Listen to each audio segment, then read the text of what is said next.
Hi. So that I don't forget. Your masks. Please wear your masks. So on the last video, I guess I had talked about paranoia.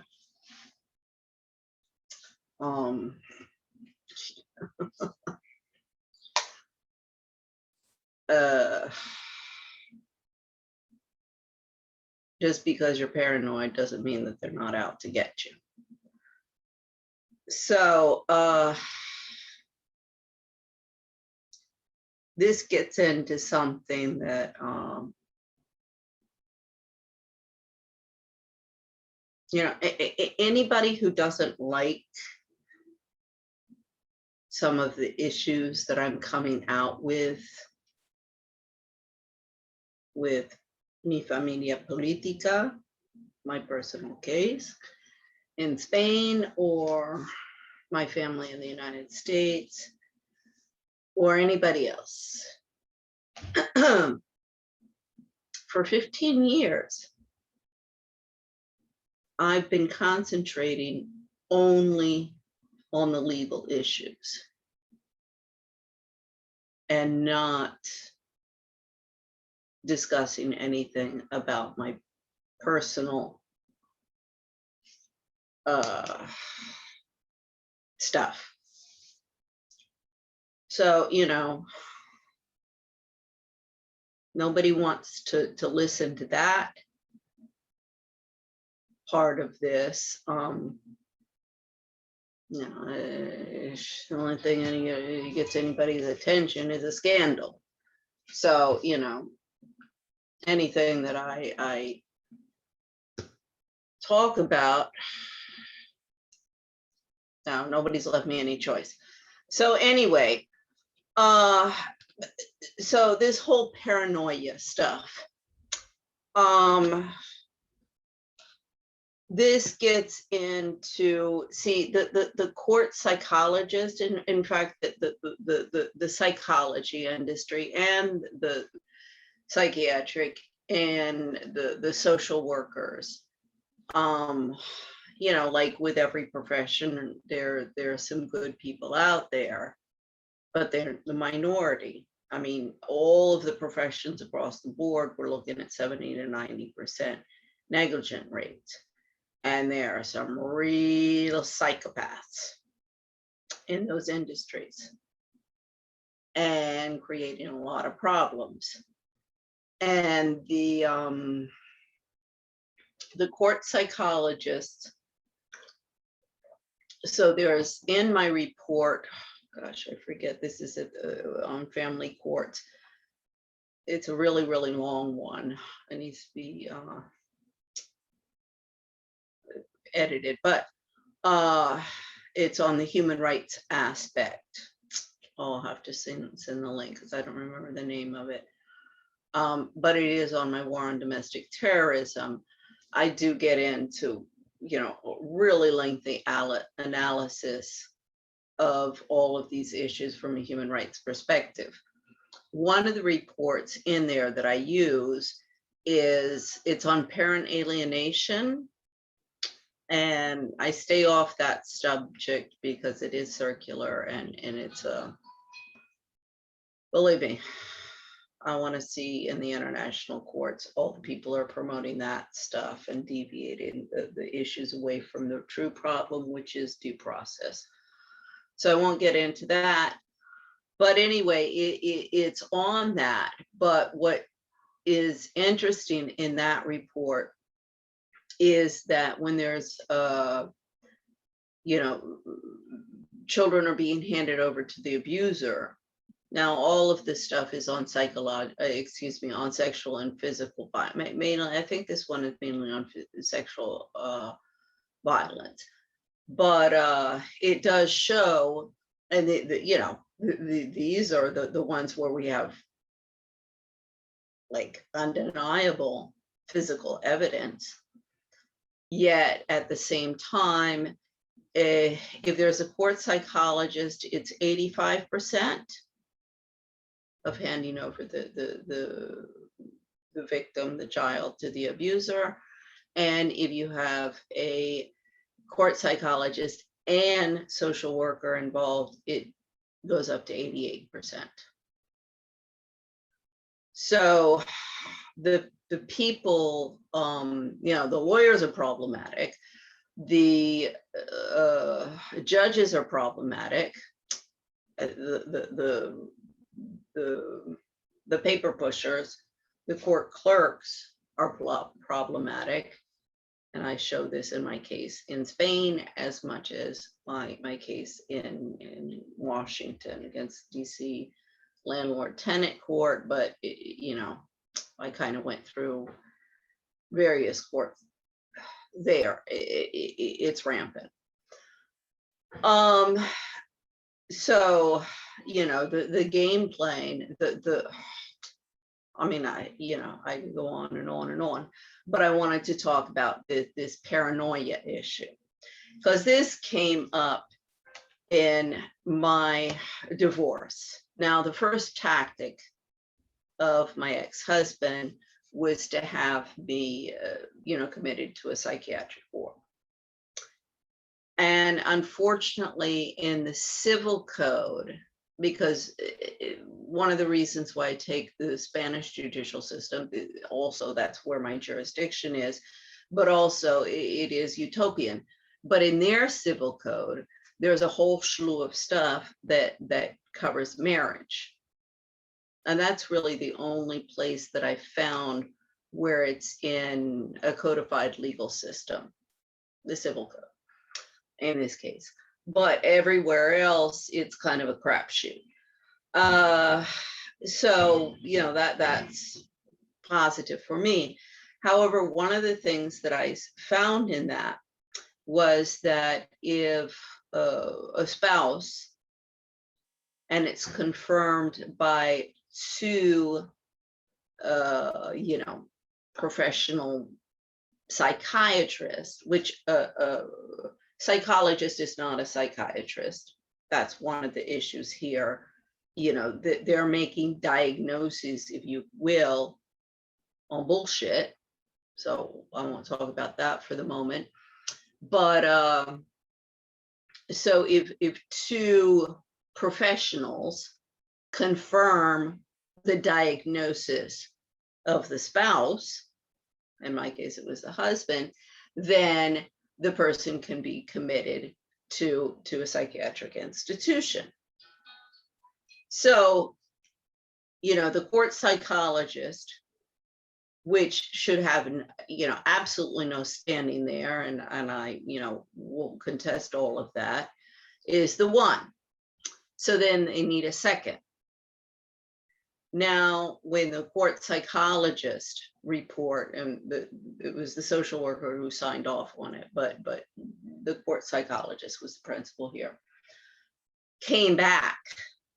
I knew this was coming. When I got out of that meeting, I went straight home and I wrote down all the notes, and it's posted on More on Domestic Terrorism, addressing everything that I knew he was going to come after me on.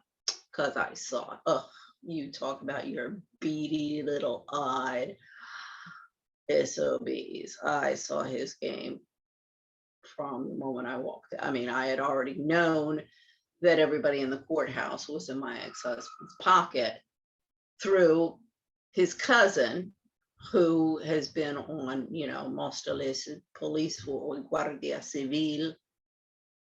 So, he was in the military 70s, and then after that, I don't know exactly when he started, but since at least, that was 1990 when we lived there, right before he got married, and he was already there, so he'd already been there for quite a while. So, so I won't get into him, but I knew by this time everybody was in my ex-husband's pocket and they were going to bury me. So when I went in, One of the questions, I won't get into the entire interview, but one of the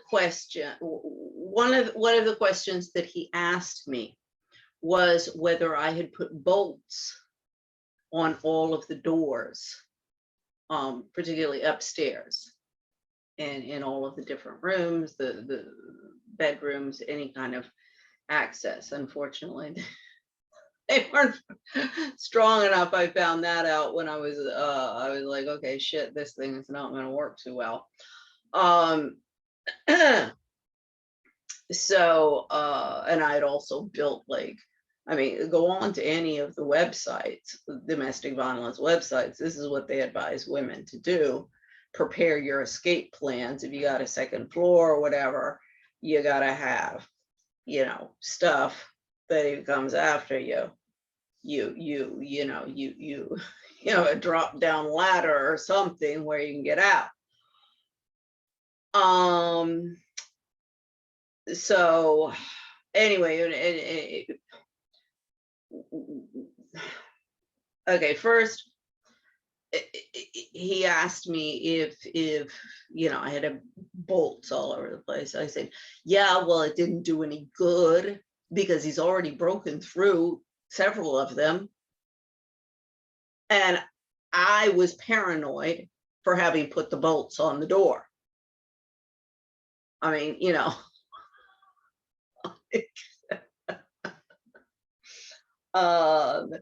So I was like, you know, you people are crazy.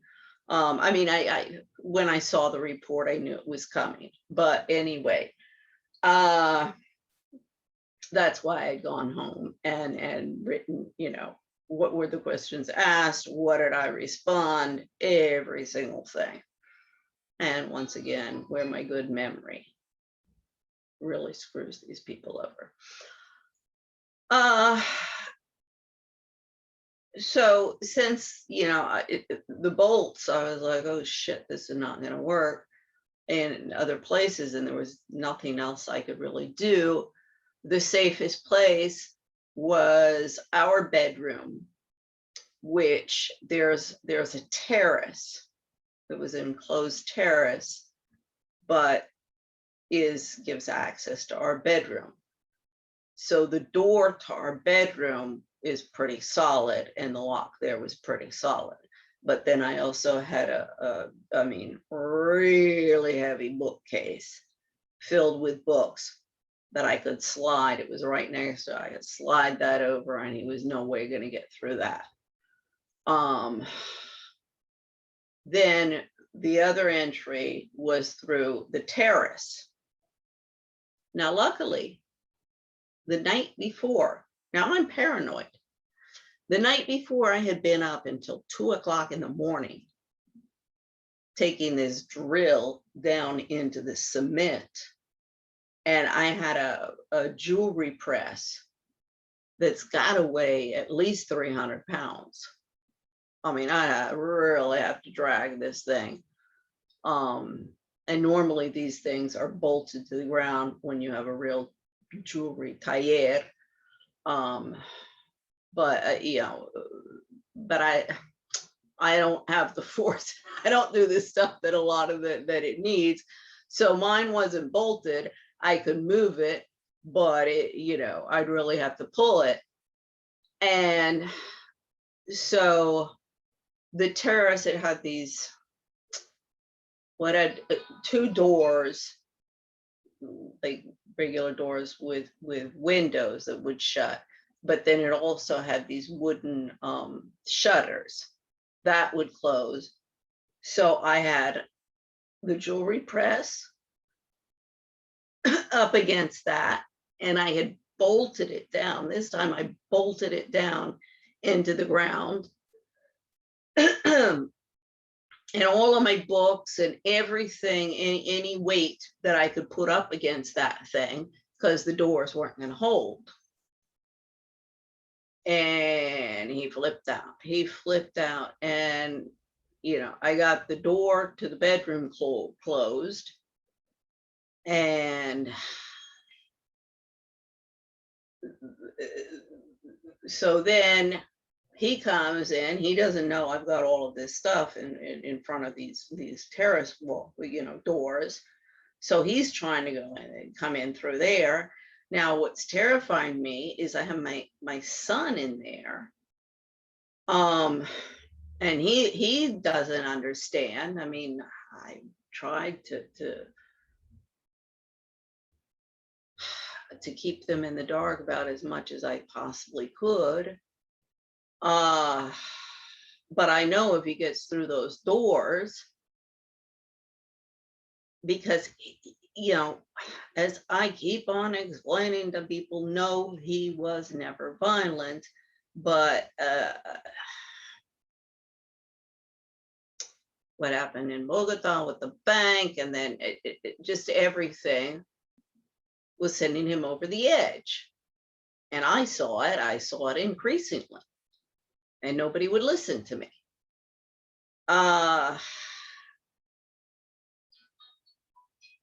So what really frightened me was that if he did get through there and start coming after me, my son would intervene.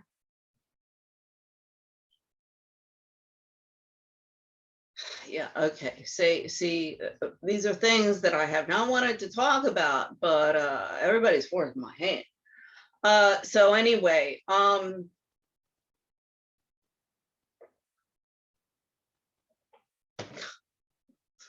I climb out on the roof looking for a way to get down, because I'm scared to death. I prefer to break my leg, jumping down than get my son in the middle of this. And that's, when I went out on the roof, I don't know, that's when he calmed down and things calmed down. And by this time I had called the cops, because when he was trying to break through, I called them. By this time they show up. I mean, when he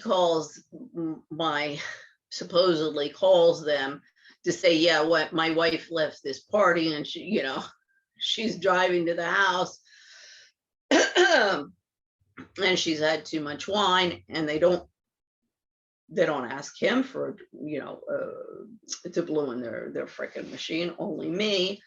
They're there in 2 seconds.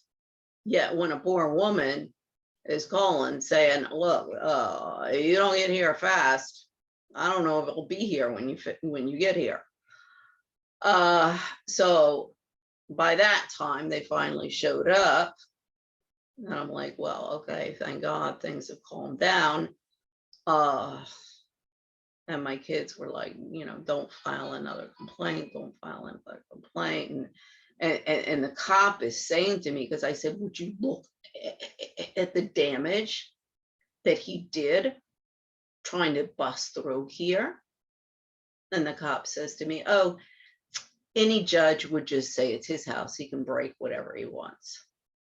I'm like, oh, thanks. His wife and children included. Thank you very much, you guys. So this is the incident, or one of the incidents, where I'm being paranoid, because this is another thing. If anybody says, oh, but lady, you were crazy, I'm like, wait a second. I've never been through any court system. I've never been through any of this stuff. I go to you guys, you're supposed to help me. You tell me to do this, so I do that. Then you tell me to do this, so I do that. Then you over here tell me. So I'm doing what all of you people in the system are telling me to do in terms of procedures. Now, in terms of arguing, I'm telling you what you need to do, and you're not paying attention to me. You're not listening to me. You shut up, stupid. Shut up, stupid. I know what I'm doing. I know what I'm doing. When obviously you don't.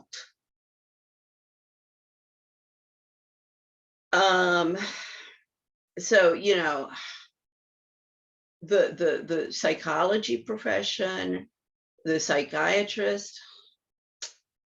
But see, again, there is a place for these people, but ones who are sane, ones who are not psychopaths themselves. Because believe me, there are a lot of them in there. I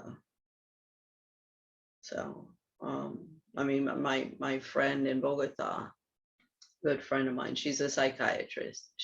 Her dissertation work was on treating children with storytelling instead of just drugging them up. And I agree with that. But as I told Pia one time, I said, Pia, I've never met a problem child. I've only met problem parents. And you know, until you get to the parents, it is just trying to help the kids deal with a crazy situation. So anyway, the psychologists are out of control. Oh, and they have just infiltrated the HR function like you wouldn't believe, just like managerialism, just like affirmative action, just like the Alpha-Dominance Feminists. As I say, I don't have statistics about how many women and power-hungry bitches are in the HR function. But I'm pretty sure that it is extraordinary. So one of my favorite movies, well, in exposing like the wacko psychologists out there, for you men particularly, this should interest you. This is key to see how wacko these people are, and the wacko women that they're producing and empowering. And it's called How to Lose a Guy in 10 Days. It was a 2003 movie with Kate Hudson and Matthew McConaughey. So I guess there's two journalists, and it's kind of like a catch-20 situation, because he gets into a bet that he can make her fall in love with him in 10 days. She gets into a bet that she can lose a guy in 10 days. So she pulls out every card of how to drive a guy freaking crazy and go, I'm out of here. I'm out of here.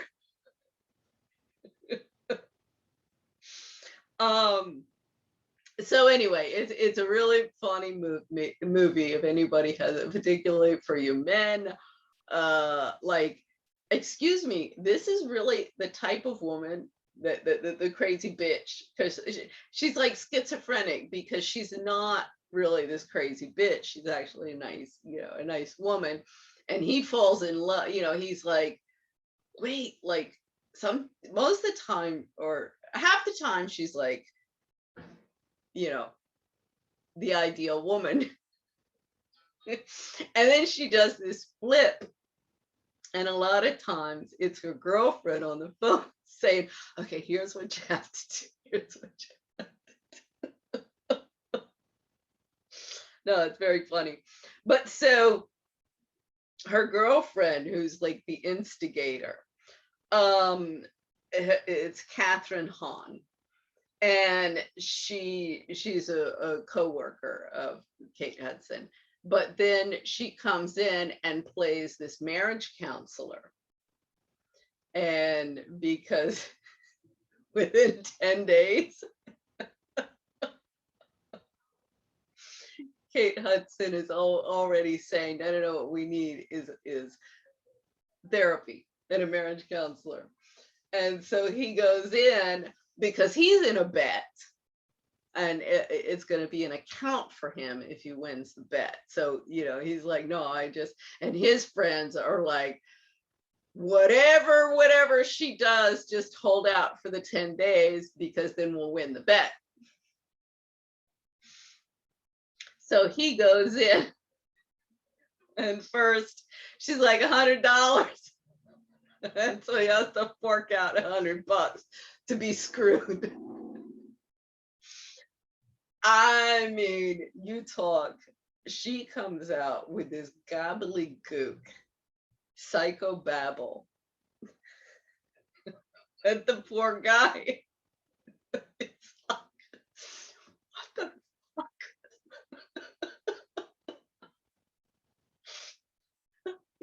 In a normal situation, he would just walk out. But of course, he's in the bet, so he's got to play along. No, it's really funny.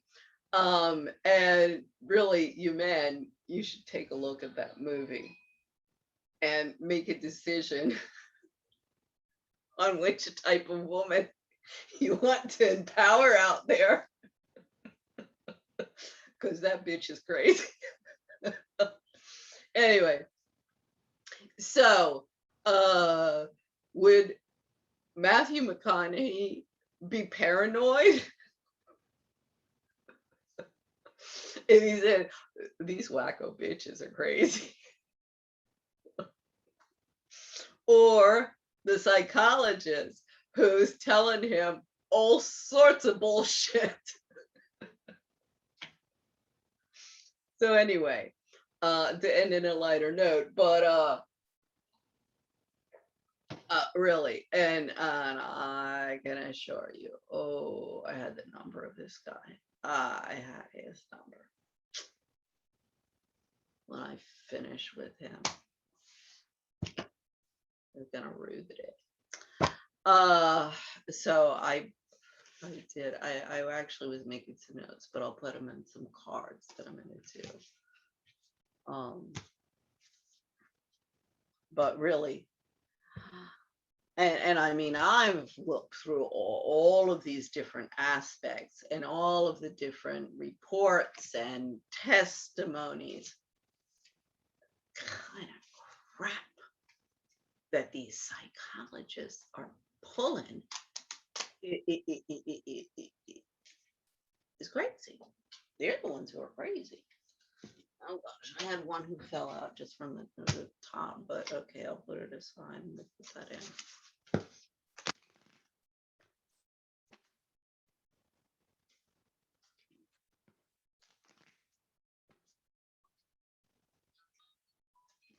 I mean, that's also, people need to start looking at a little bit of logic and not just, this is what the expert said. Well, there's another one fell out. Therefore, they're God. Okay, maybe I've got enough here. 6, 2, 4, I need one more.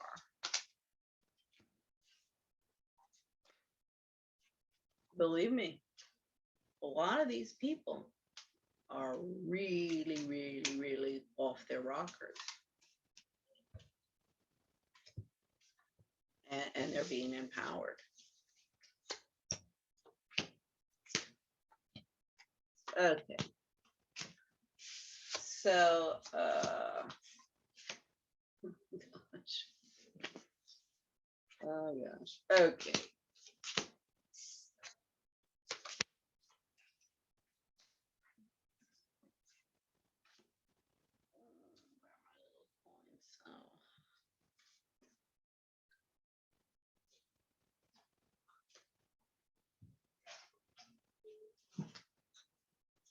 I've been working on my little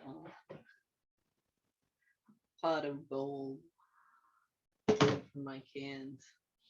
Oh, people may laugh at my artwork, but it distracts me. It gets my mind off of all you crazies out there. Oh, they fell, so I had to wash them off. They're all wet. Hold on. Okay. I'll just start. Uh, okay, so the first one I'll do, it's political persecution of women freedom fighters in the East versus the West.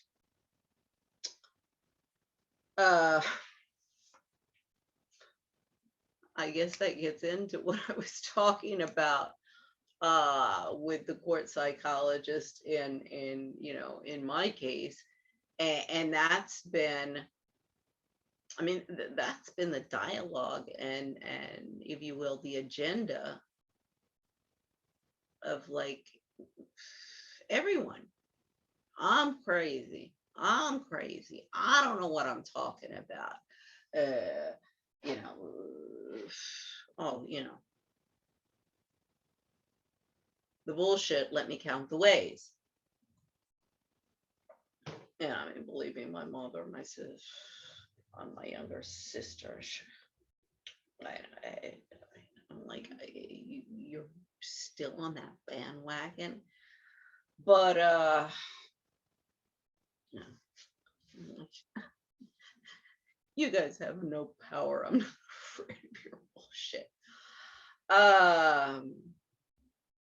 But it's for example, the how shall I say, the denigration, the dialogue, the narrative of the little ladies that I work with at the IMF Family Association. And these, are trailing spouses. Was the same as my family, my sisters, and even my brother, my siblings, and my mother.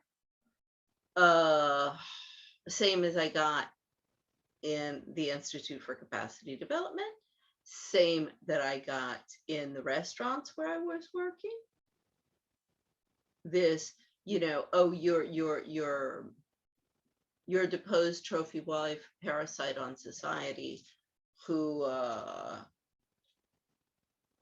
never contributed to society and just lived off of, sponged off your husband and his hard work your entire life.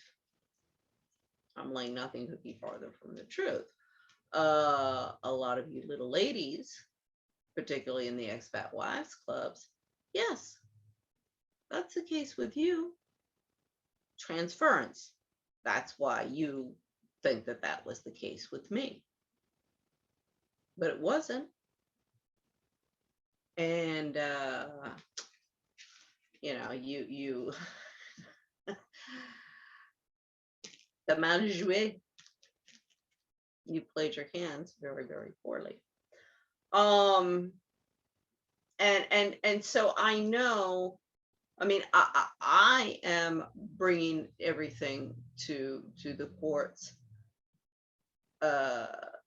under issues of political persecution, because a lot of the hate crimes against me, because they are hate crimes,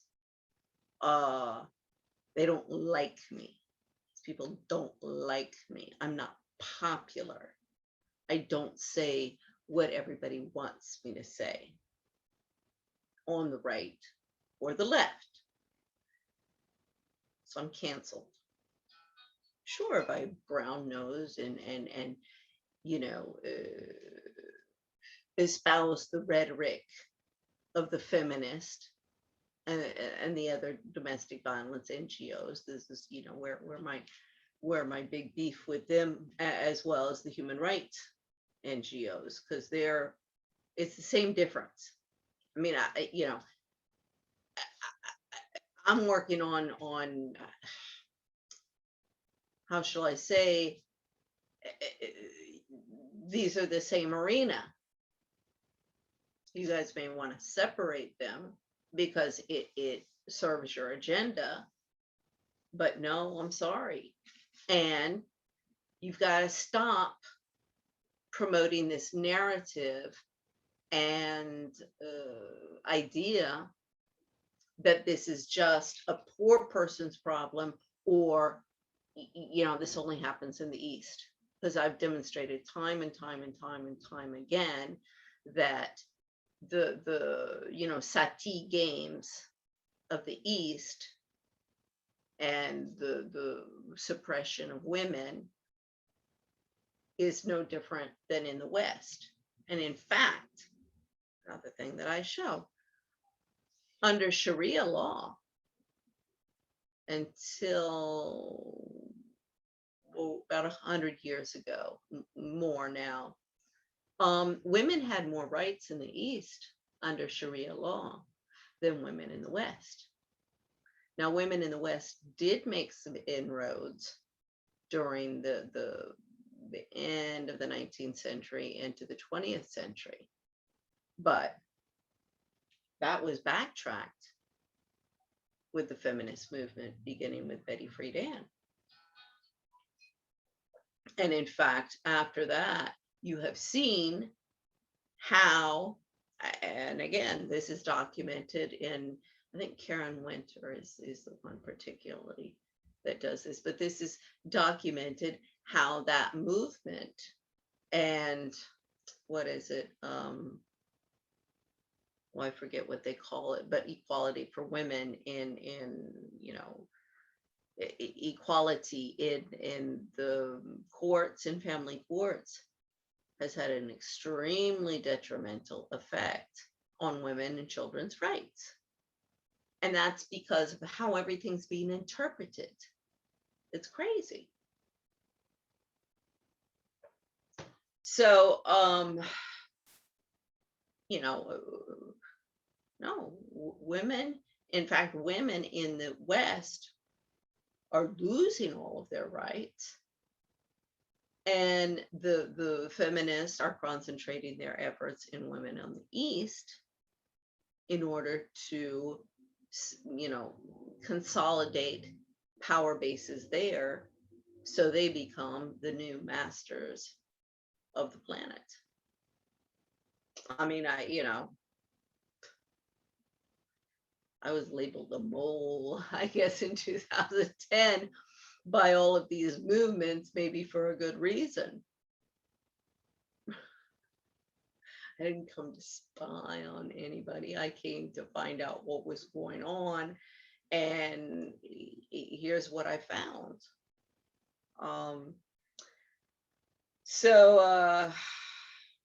Feminist Majority Foundation, that's they're particularly guilty of that. UN Women, just an Alpha-Dominance Feminist, managerialist, affirmative action group, faction, terrorist cell within the United Nations. Because bullshit that they are espousing is just like, it's controlled by the feminist.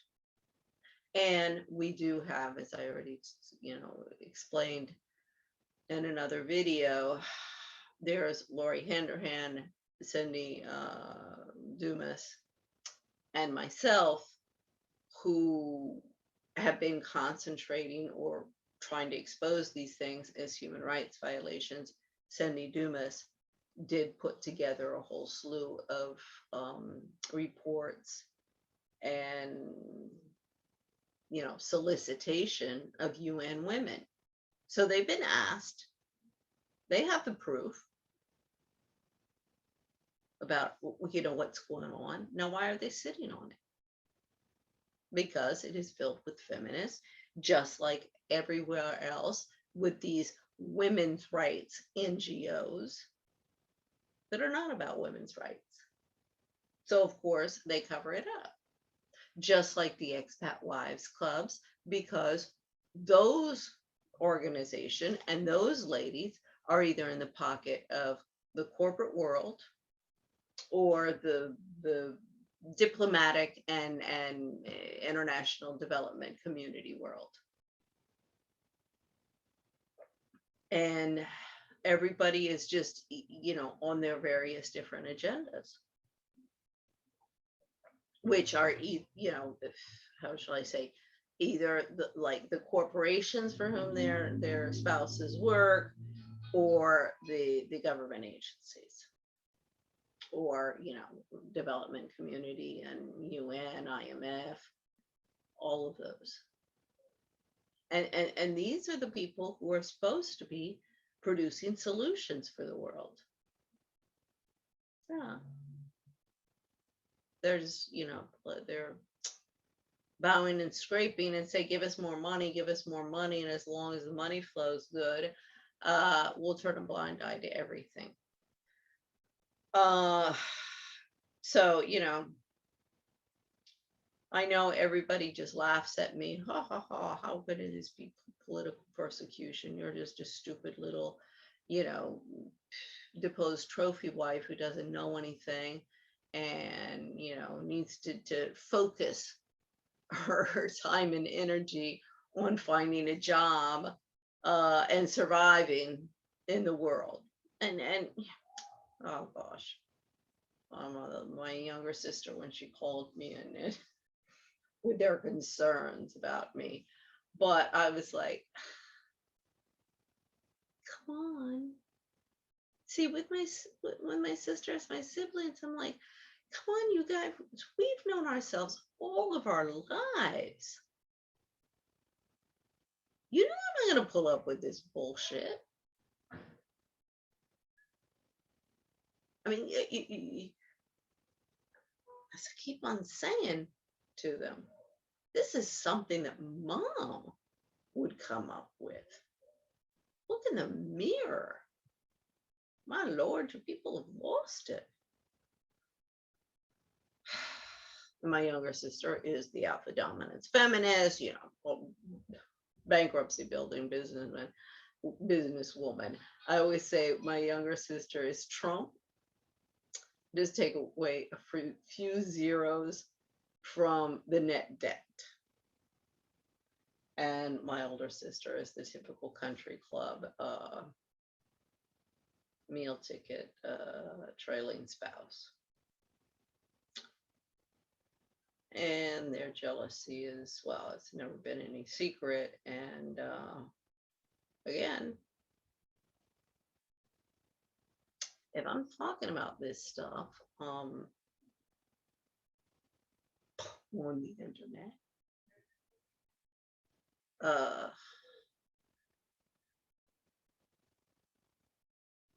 it's because nobody wants to listen to the issues. Nobody wants to look at the legal issues, the important issues. Everybody wants a scandal. It's the only thing anybody understands. So, everybody betting the farm. So let's go to the second one.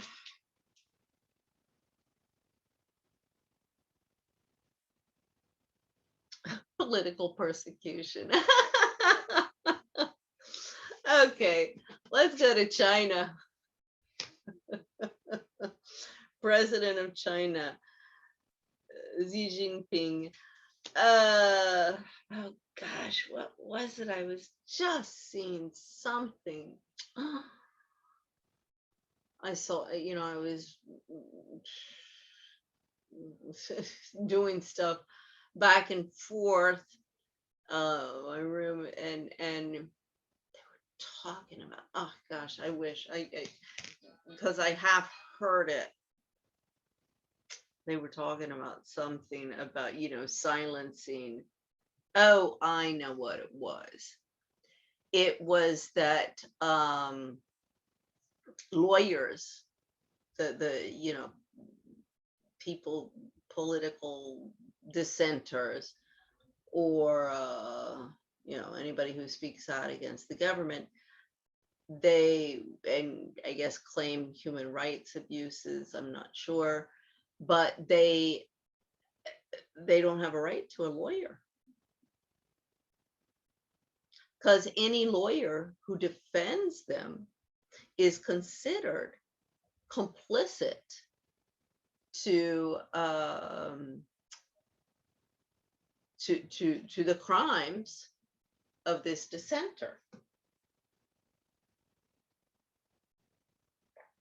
I was like, well, that may not be the official policy in the United States, but it's definitely the unofficial policy. So I don't understand where the big difference is between China and us. So let's see what other notes. I knew there was something there, but that's what it was. So communist revolutionary, son of, let's see, I have CR, purged in Cultural Revolution. So, his father was somebody who was purged in the Cultural Revolution. Well, communist revolutionary, I mean, one can hardly say that China has followed the communist model. And in fact, I think one of the problems with China and Russia and a lot of the communist or the former communist countries is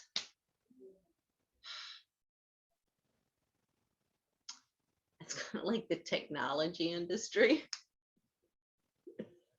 They're just putting patchwork on different stuff that's all over the place. So they're neither communist, and their capitalism is just as bad as the West. The millionaires and the billionaires and trickle up. So they've like kept this sort of facade of communism and the oppression of the people that came with it, and freedom of speech and things like that, but they've gone with capitalism. Now this brings up to my mind was the I still haven't finished reading all of these books because it's several volumes, and it's very interesting because it is like the trajectory of the human rights movement around the World War II. As I say, I haven't finished reading them all, but the one that I did read, what was really interesting was Eleanor Roosevelt was very involved in the conventions, the different conventions on human rights. And so there was, I always forget, I have to look this up, but there was one on economic, cultural, and political, I believe it was. And then the other was civil and economic. And the two originally were going to be one convention, but this got into the issues with the Russians and the Americans. And so that's why it was divided. And one of the conventions was embraced by the Americans, and the other was embraced by the Russians because it served their different agendas. And as I've already, I think, explained, one of the issues that the courts are facing is a age-old problem of due process. But I think a lot of that was reinforced, or set the foundation of the international community and international development community of not understanding the fundamentals of due process and just running with the ball of the lack of due process that went on in the Nuremberg trials. And I think if have, a whole bunch of documents, but I think a lot of it could be traced to that as the root, as why the international development community is just as wacko as the Catholic Church with the Inquisition and all of that stuff. And so anyway, that made me think of that the human rights conventions, and just everybody's all over the map, and the communist country. I'm as hypercritical of the communist countries as I am as the capitalist countries. See, I don't discriminate. I spit on everybody and anyone.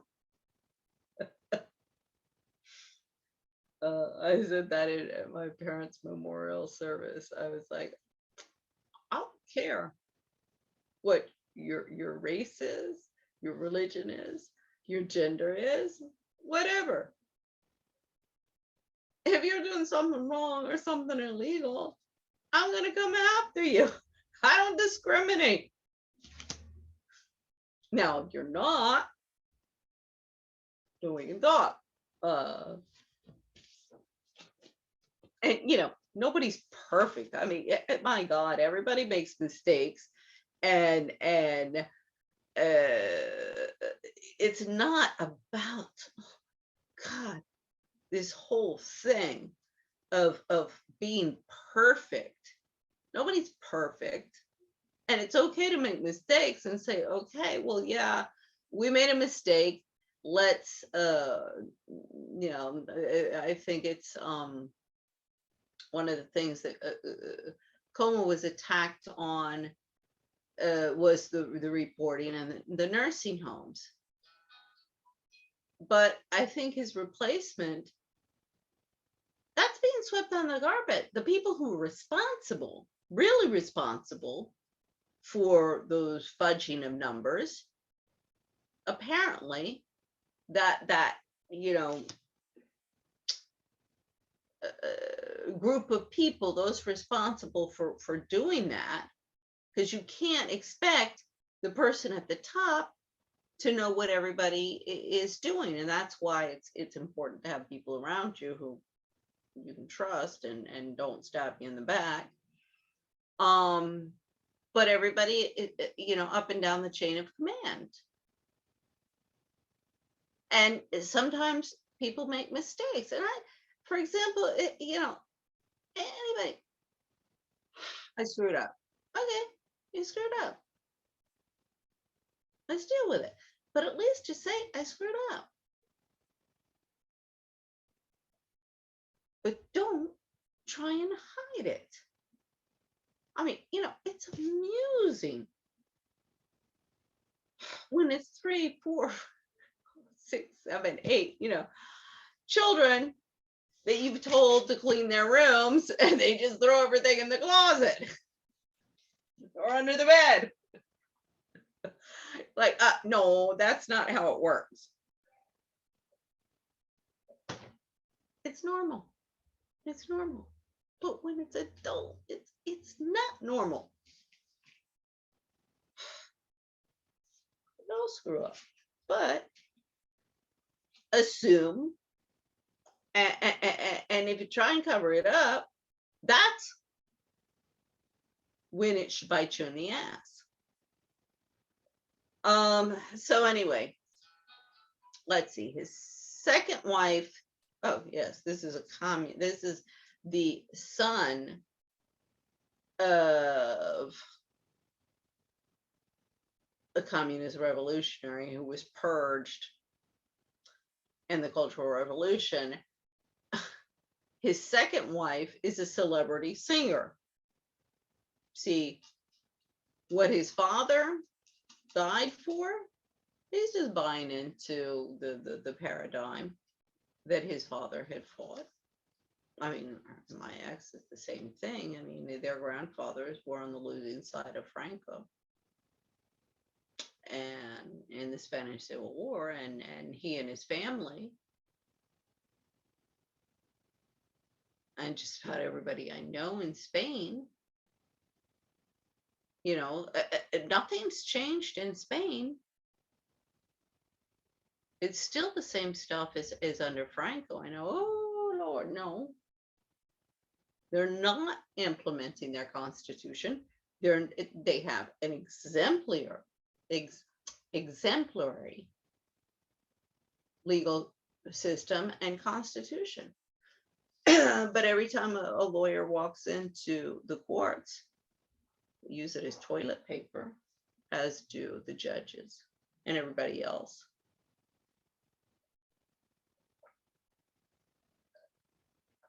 I mean, I did the entire, exhaustion of domestic remedies.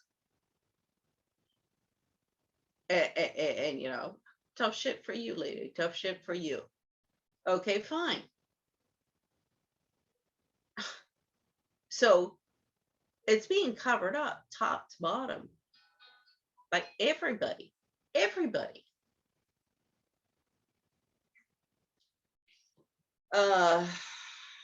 The East and the West are facing the exact same problems. Communist dictator.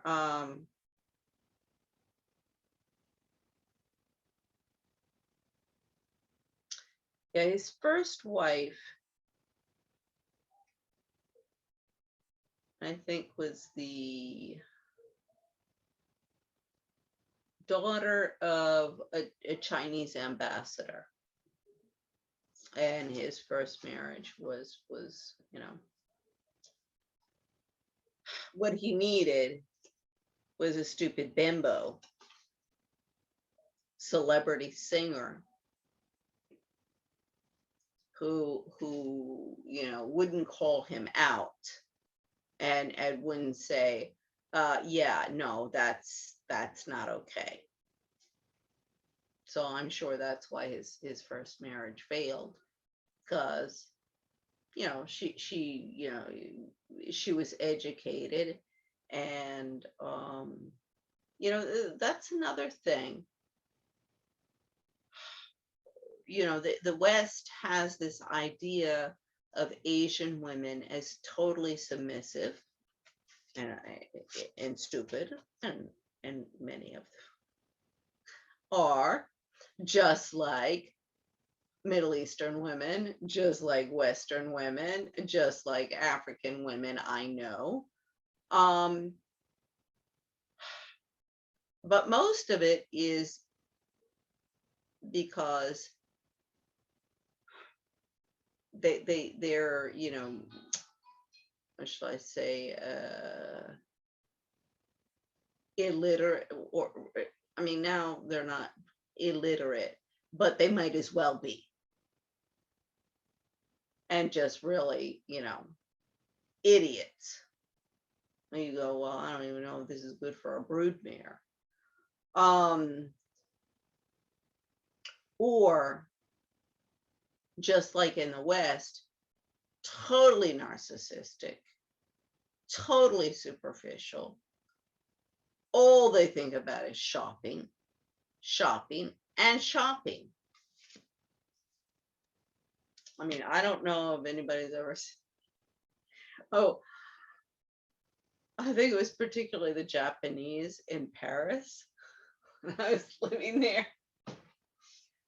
Oh my Lord, the Japanese ladies that would come to you'd see them, and it was always the high end places. I don't know how much they would drop in Place Vendôme, but it was obscene. So everybody's jumped on this bandwagon. Consume. Let's get rich. Let's all be billionaires. Because nowadays, millionaires, c'est très gauche. Il faut être un billionnaire. And have lots of yachts and lots of airplanes, and now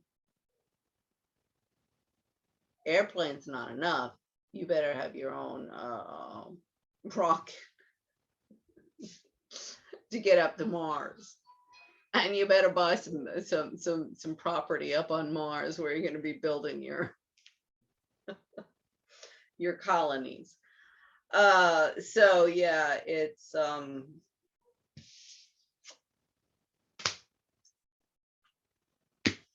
same difference. Same difference, and we're seeing it in all of the different countries. And one of the reasons why the people are getting more and more pissed off, and why good governance is not being assured. Oh, wow. Okay. Wait a second.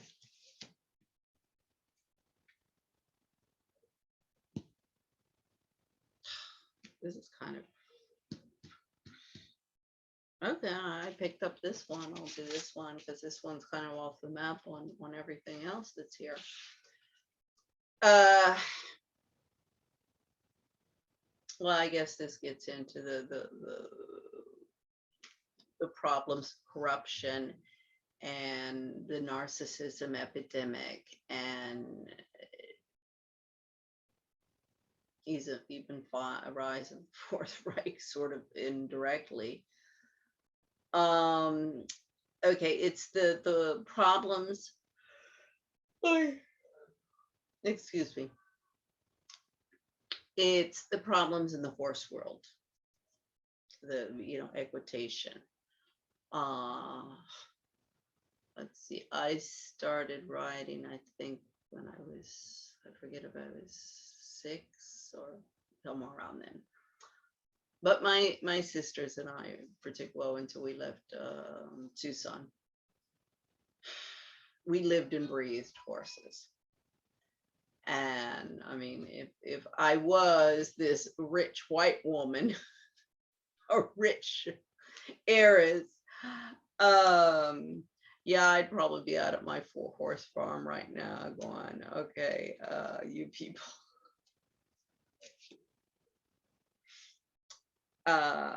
let me live in peace. So, and I mean, my older sister is very competitive. She's a judge. Her son, he rides professionally. The poor thing, he really does have talent. He does. I was afraid he was going to kill himself when he was adolescent and teenager, because he jumps. But he's calmed down, and he does have talent, but no money.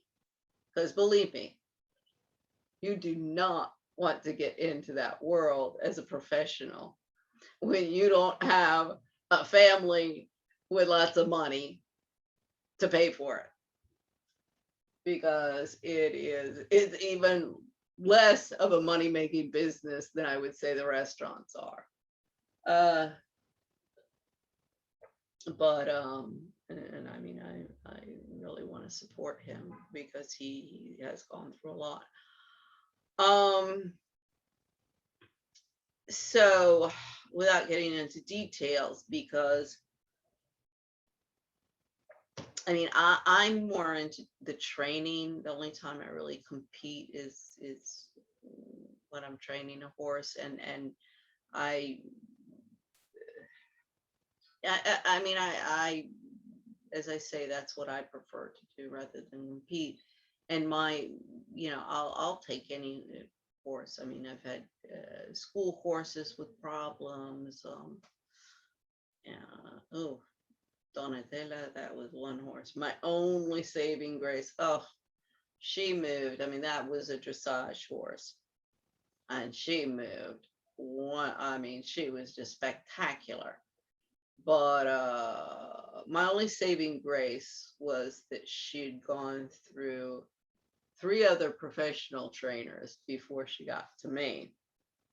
And the only time I've ever been on a horse where I was like, oh, you almost killed us both.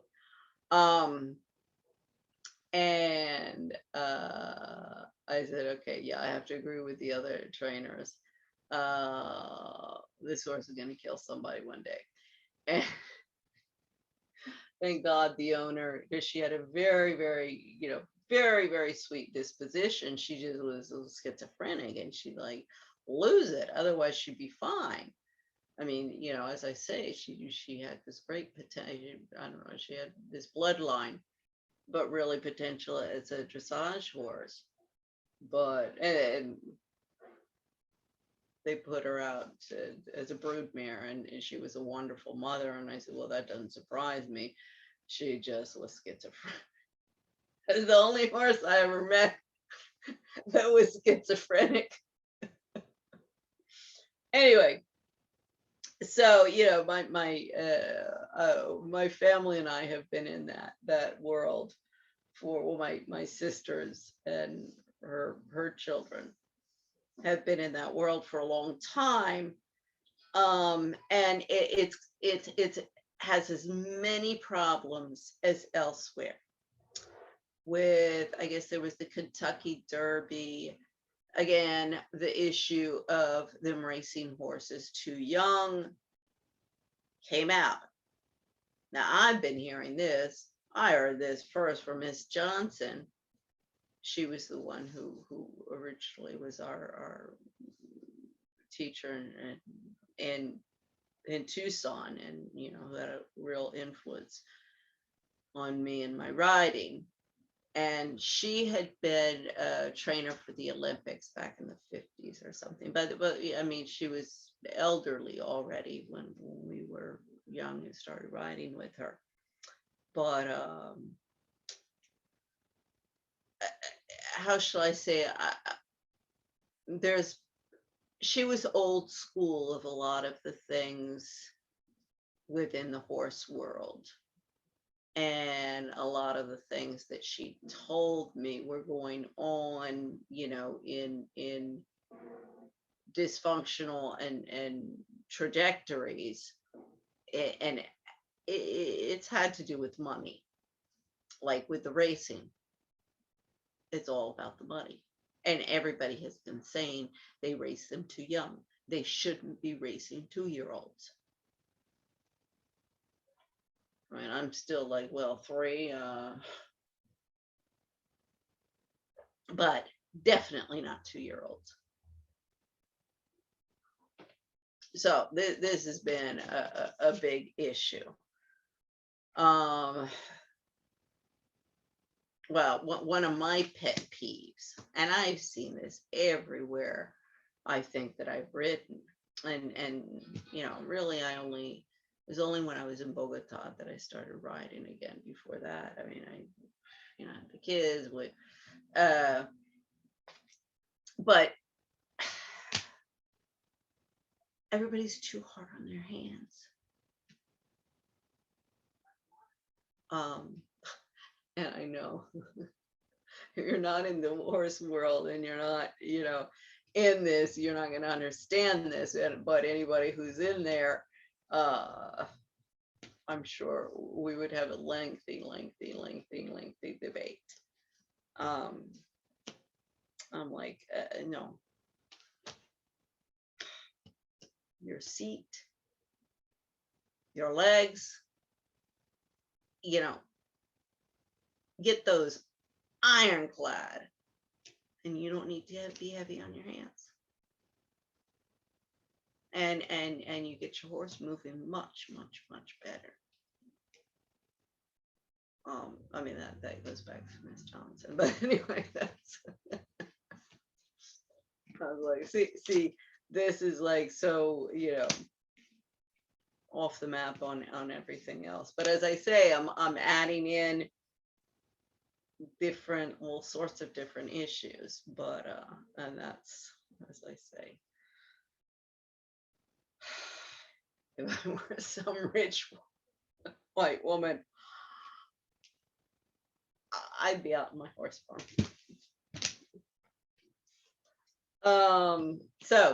Let me give me one.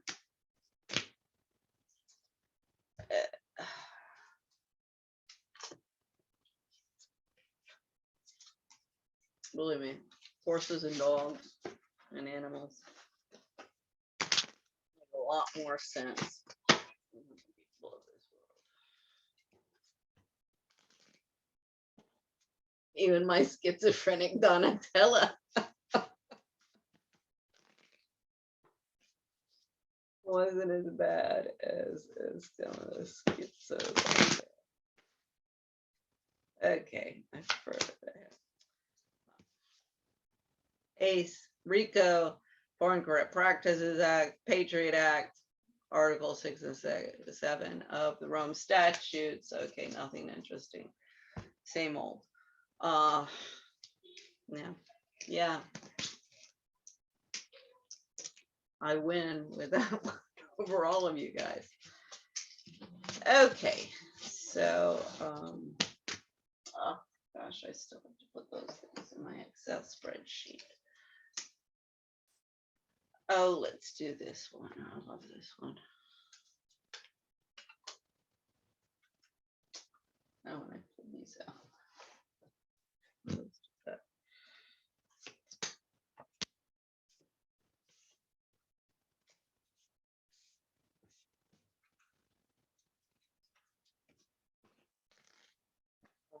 And I've been watching talk about, oh gosh, yeah. Well, I'll wait until 9/11 is over until I come up in the car. Oh. Okay, let's do this one here, that one there. Okay, 4. Political persecution. The race is over, but who has won? I don't know. This is the feminist in the East and the West. Who's gonna win? Round and round she goes. Okay, 4. President of China. The knaves of hearts. He stole those tarts and took them quite away. Are the tarts his second wife? Okay, so 4, pile 3, horse problems, horse world problems. One side will make you grow taller, the other side will make you grow shorter.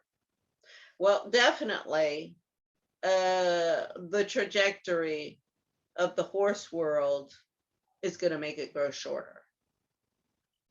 And I mean, I was down in Wellington, maybe 3 years, it's been 3 years, I guess, back. My nephew was down there. And another frickin' Versailles. You know, the money that is you know, from the billionaires, and well, Bruce Springsteen's daughter was showing at the show that I went to, and it just it's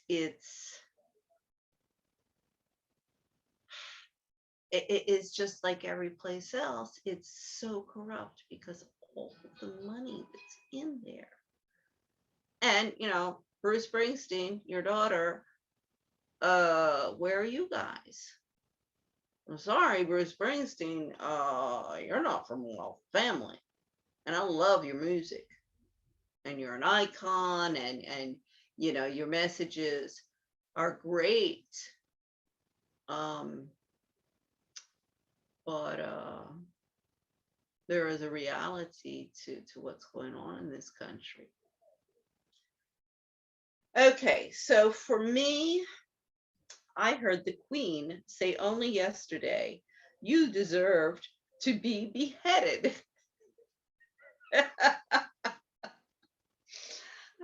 Okay, who am I going to behead next? I don't know. Okay. Oh Lord. Okay, so second card is, first off is Sarah Huckabee Sanders, former White House press secretary. She's out there. Fake news is without the glare. Fake news is the enemy of the people. I mean, you talk about a dumb bimbo who would sell, and I think it's I forget it because it's a while back. I was looking at her Wikipedia like several years ago. And I think her father is just of the same mold. But I mean, you talk about someone who would sell their soul to the devil for a dime. Sarah Sanders. She's a different flavor, if you will, of Kellyanne Conway, but same basic mold. And these are the type of women who have been empowered. This is the damage, and you see it. You see here, it's on the right just as much as the left. I mean, Phyllis Schlafly, I think, was the original. Okay, can we get a hypocrite feminist in on our little game on the right? She was maybe, one might say, the opposite of Nancy Reagan, in that Nancy Reagan was, the submissive wife who stayed at home. Whereas Phyllis Schlafly was the and this is the paradox, she was this career woman, but promoting an agenda where women should stay home barefoot and pregnant. It was totally hypocritical. But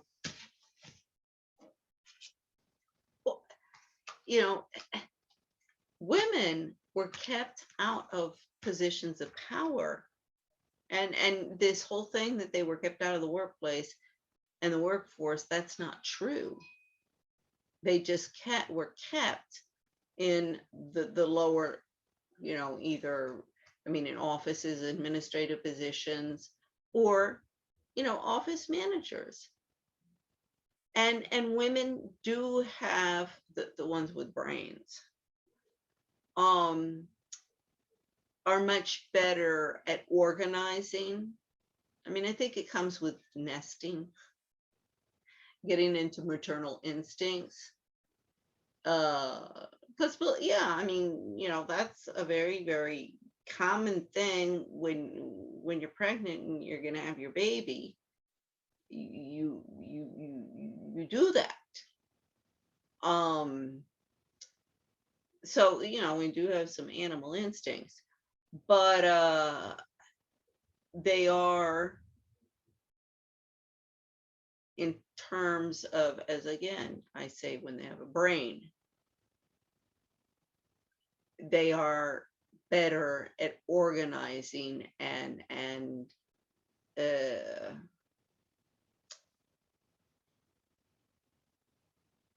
the nitty-gritty, the little details, the minor details than men.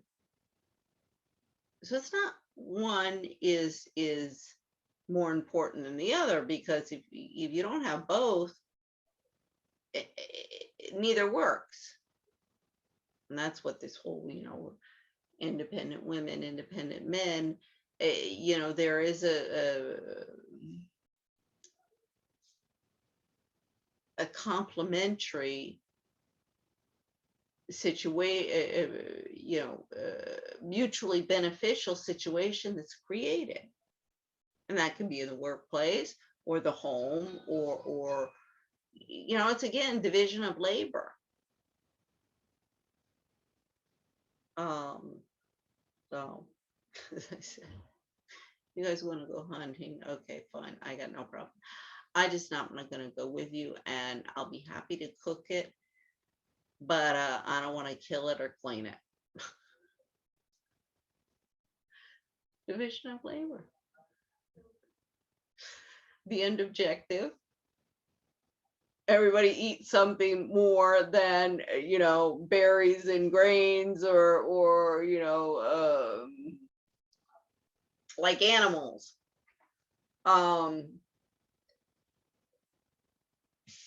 So I won't get into the details of this woman. I think she's from Arkansas, is she? But she went back to her home state to try and cash in there, because I guess she maybe decided with the Trump fiasco she didn't have too much future here, so she'd go back there and cash in. See, all of the congressional members, either like Bennett Johnston, they come, they stay, and their kids, the next generation, they come, they stay to cash in, or like Jen Shaw, they go back to the home state and cash in there. But it's the same difference. So second pile is Alexander. Oh, sorry. Gosh, I was working on a new recipe, but we got started later. Okay. Alexander Torshin, Deputy Governor, Central Bank of Russia, the Godfather.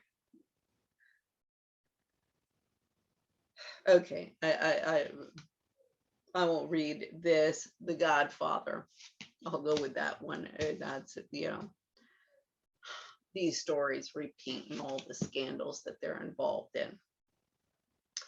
So one of the points that I make with Christine Lagarde, who says that she doesn't, or the development community doesn't know how to get a hold of the 32 trillion. Well, it was supposed to be 18 to 32 trillion dollars that are being held in offshore accounts that the development community needs.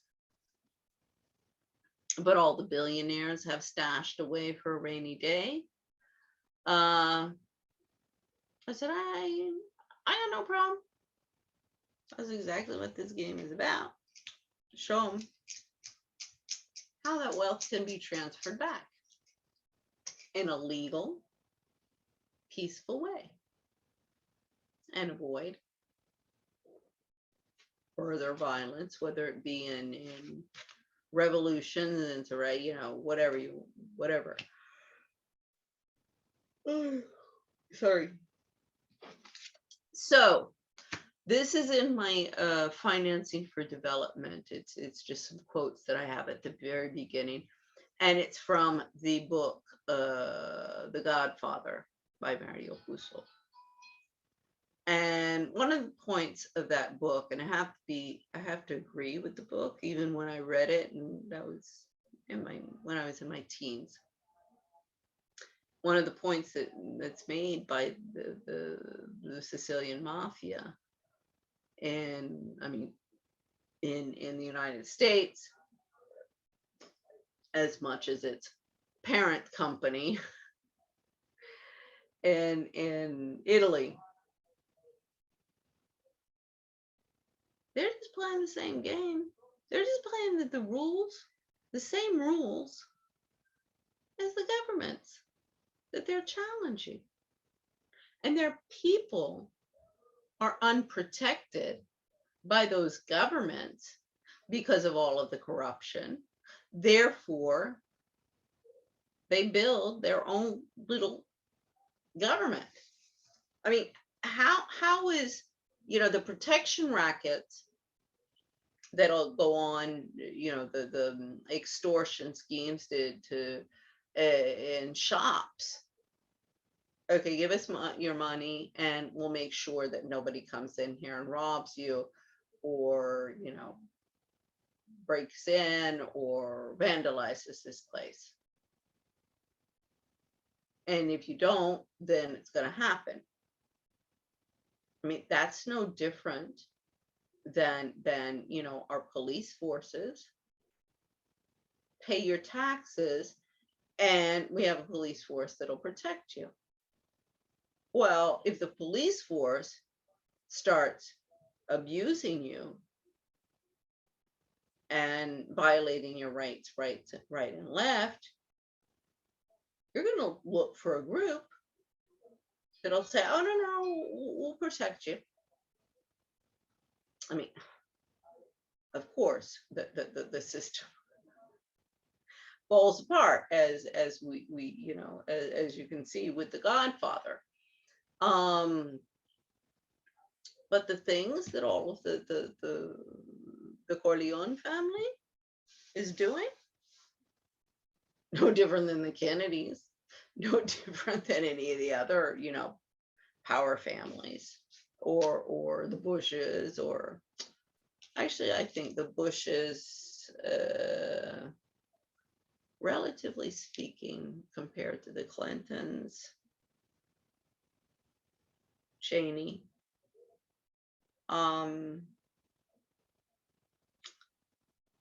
I think Papa Bush, as they call him, was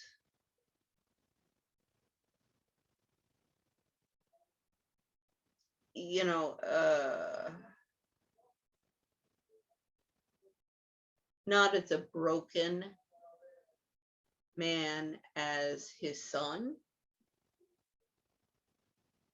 And part of it is Barbara Bush, or a good portion of it is Barbara Bush. But again, if you look, I think I was looking at their net worth, I don't think their net worth really increased from before they were presidents to after they were presidents. And I think that, that's not the case with the Clintons and the Obamas.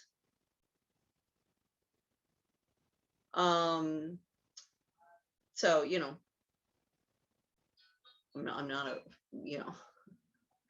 I have a lot of criticism of the Bushes, but as I keep on saying, put criticism where it should be directed. And just because you have a lot of criticism about one person or another, if there are points in their favor, acknowledge that. It's not black and white. That doesn't mean that the person is good. It just means here's, because this, they're black or white, they're good or bad. It doesn't exist. So, well, here's of concern, here's of concern, here's of concern,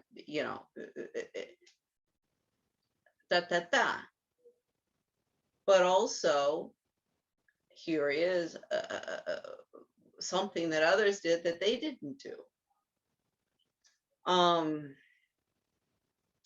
So, but in the Financing for Development report, Midsummer Night's Dream report, I quote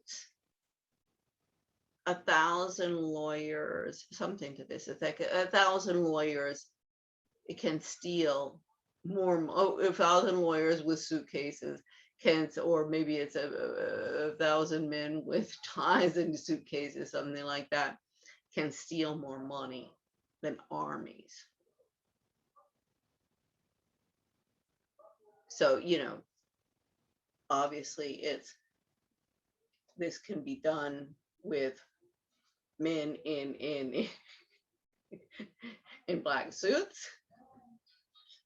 Let's have some men in black suits that are not working for the detriment of the people, and suitcases, or through violence, the violence that'll come. Okay, and then the last one is President Biden. Oh, this gets into his current cabinet. So you've got the HUD, you've got Marcia Fudge, Economic Advisor Roos, Secretary of State Blinken, Secretary Treasury Yellen. I'll talk about her because a lot of these I don't know. Education Cardona.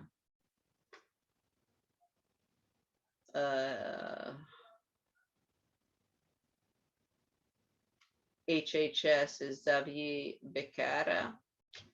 I'm not familiar with him, but obviously Latino. Oh, Buttigieg is transport on here.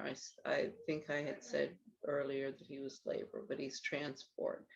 You know, I mean, it's good to see Buttigieg in one of these, you know, secretary positions.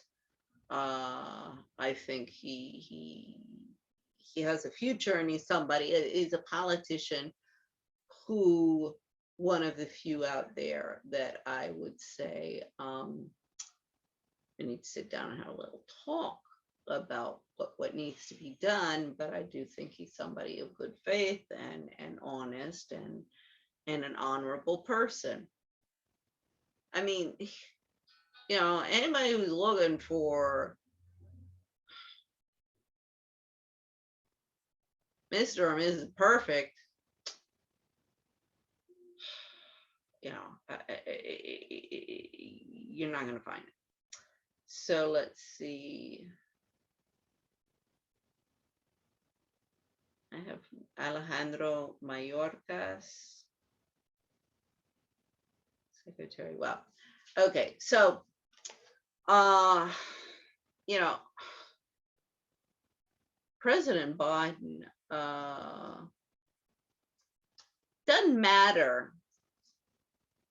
In this case, for example, Buttigieg, she put somebody in there who I think is you know, honorable and competent, of good faith. But then let's go over to the Secretary of Treasury, Yellen. And I'll concentrate on that.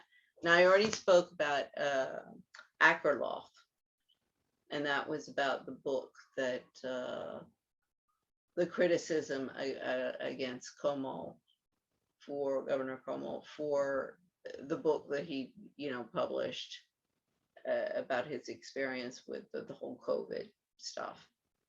And quite frankly, I'm like, well, yes, well, thank you. Because there's a lot of things that Americans, I mean, as I say, I'll get the book and I'll read it. But at least it's a book that has some sort of merit instead of the naked truth by Leslie Morgensteiner. I mean, as I say, I didn't even buy the book. I was just like, you got to be kidding me. So come on. So anyway, Yellen, her husband Akerlof, Fishing for Fools. And I still haven't finished that book. But I read enough of it that I was like, well, yeah. Now, has your wife ever read this book? What the hell is she doing? She was the Fed chair under Biden, under Obama. I mean, they how the Fed can have sold their souls to the devil and become complicit to all of the corruption and all, too big to fail, too big to fail. Their little buddies are too big to fail. They're just, and the European Central Bank with Christine Lagarde and the IMF. It's like, do you people have no conscience? Or is it you don't have a brain and you don't even realize what you're doing? Unfortunately, I think it's the second. And Houston, we have a problem with that. I mean, the only thing that's too big to fail is the planet Earth. The little ladies who want to spend their days shopping and more shopping and more shopping are not too big to fail. That the planet Earth should go to its demise for a bunch of entitled bitches and pimps. Call me crazy. Everybody else does. But I don't think I'm the one who's crazy here. So, where's my card?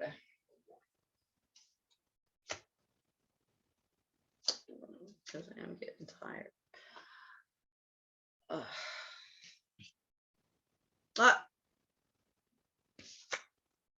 Ace of Hearts. I got Paul Manafort. Chairman of Trump campaign, Paulie Walnuts, advisor and lobbyist for notorious dictators and political allies of Russian President Vladimir Putin and Ukrainian President Yanukovych. Target of special investigation by special counsel Robert Mueller for numerous crimes, including conspiring with Russian officials to intervene in the 2016 US election, guilty of 10 felonies, including conspiracy against the United States, obstruction of justice, bank fraud, and tax fraud, sentenced to 7.5 years in prison, and US government seized his Trump Tower condo, agreed to cooperate with special counsel, FBI, and US government about any and all matters, including the Trump-Russian investigation.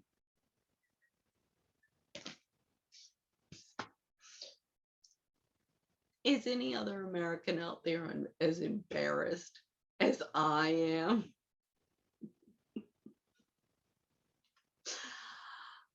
This is Chairman Trump campaign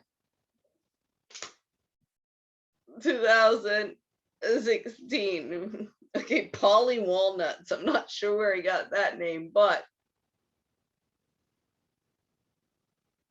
I mean, come on. Let's bring a little bit more dignity and honor back to this country and its presidency. And it's not hard to do. It's not hard to do. And if we do it here, we'll go to the top of the heap because everybody else is as full of bullshit as this country. They're just following the lead. So really, if we can get a lead here, it will have a trickle down. It will. It will. I can promise you that because I also know a lot of these people. And they're in as bad hot water as people I know in the United States. So I guess I got Paul Manafort. Well, let's see what my little friend Alice has to say. Let's see. I'm not going to shuffle them again because I already shuffled. Okay. For Sarah Huckabee, the horror of that moment, I shall never, never forget. It's with the white king. Yes, perhaps the horror of her press conferences are moments I shall never forget. Or maybe it's not just me who won't forget. My Lord, lady, I couldn't believe how she could come out there. And of course, it's Kellyanne Galloway. But how they can come out there and with a straight face say the bullshit that they say. Okay, for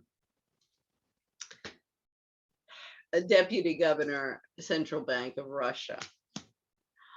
Oh, oysters, come and walk with us. The walrus did beseech. I'm not sure who the oysters. I'm gonna have to check who the oysters are for Alice, but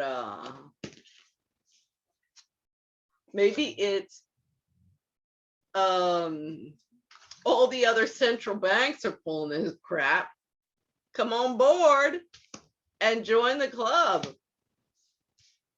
You're no longer a capitalist country. You're a wacko. Excuse me. You're no longer a communist country. You're a wacko capitalist country. So come on board with all the manipulations that we do in the capitalist systems, which is no different from the communist system. And of course, why they're buying into it. So for President Biden's administration, particularly Yellen, and we had Attorney General Garland in there, but I think I've already gone over him. He's the one who I am soliciting an investigation under RICO, Foreign Corrupt Practices Act, and Patriot Act against all of the domestic violence extremists that I have identified in DC since my return, with names and evidence. And the domino effect will reverberate. It will, believe me, I've set it up, so it will reverberate. So this is President Biden's administration. Drink me. What a curious feeling. Drink the Kool-Aid.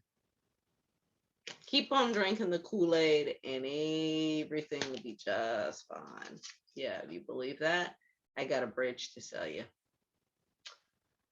And for me and my little buddy, Paul Manafort, my enemy, oh, Tiger Lily, I wish you could talk. See,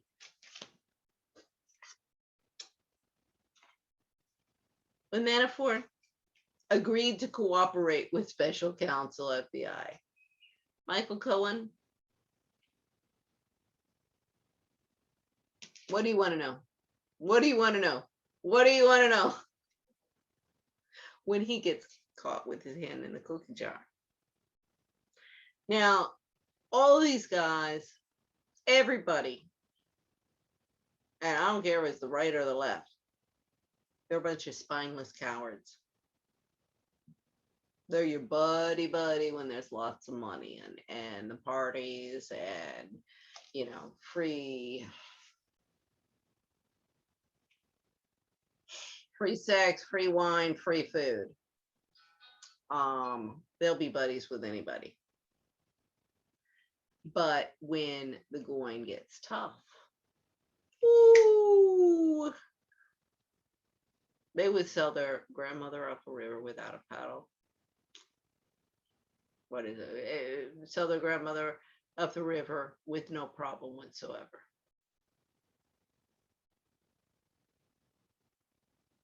For a dime. So once the tongues start wagging, everybody's tongue starts wagging. I wish you could talk to people, because when everybody is either given a voice because they're pissed off and they want to talk, or they're colluding and they don't want to talk because they know they'll go down. Once they already go down, they'll sell everybody out around them, and it'll just all over the place.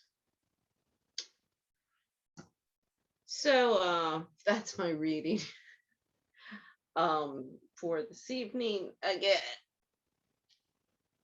wear your masks, please. And if you haven't been vaccinated, get vaccinated. I think I was looking that this country, it's at 75% vaccination rate. I mean, that's crazy. I mean, and I know from my sister, she's in Bogota, she got the Chinese one because as with everything else, the Americans, and I'm sure the Europeans, you know, the dominators at present, this is why the others want to become the dominators. Let's just say there wasn't too much of a problem for everybody to get, you know, the supply was there. I mean, it is crazy that, I mean, there are other people in this world who really want to get vaccinated, but we had a corner. I don't know, maybe now it's changed a little bit, but at the beginning there was a preference, and you know, Americans could get, okay, I know the Americans, I know that's not true. Yes, compared to other countries, we were preferred. So, you know, all of you people who don't want to get vaccinated, think about it a little bit. Here you are whining and whining and whining about really, quite frankly, bullshit. And there are other people out there who would be more than happy for that vaccination. So food for thought. So have a nice evening. Good night. And I'm going to discuss 9/11 because there are issues that need. Okay, well, have a nice evening, and I will be discussing 9/11. Maybe not the next one, but after that. Okay, good night. Bye-bye.